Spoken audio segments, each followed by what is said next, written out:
अस्सलामु अलैकुम वरहमतुल्लाहि वबरकातुहू। मोहतरम नाजरीन, उम्मीद करती हूँ कि आप सब खैर और आफियत से होंगे। मोहतरम नाजरीन, जैसा कि हमारे माशरे में आजकल ये रिवाज आम हो चुका है कि किसी मरीज, रिश्तेदार, दोस्तों, अहबाब के इयादत के लिए जाते वक्त कुछ नकदी पैसे, फल फ्रूट ले जाने का रिवाज जो आम हो चुका है और खाली हाथ जाना बाइसे ऐब समझा जाने लगा है।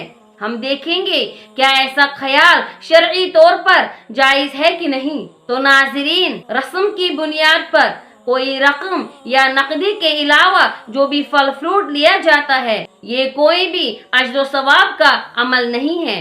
मोहतरम नाजरीन, तोहफा तो वो है जो इंसान अपने दिल की रजा और ख्वाहिश से दूसरे को प्यार और मोहब्बत के लिए दे और वापस किसी चीज के मिलने की न चाहत और न लालच रखे।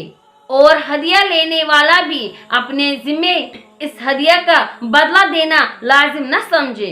अगर देखा जाए, आजकल हमारा माशरा इतना बिगड़ चुका है कि हमारे माशरे में शादी की तकरीबात, बच्चे की विलादत, इम्तिहान में पास होने वाले और इसी तरह के दूसरे मौके पर जो हदिये दिए जाते हैं, उनमें शरई तौर पर बहुत सारी खराबियां हैं।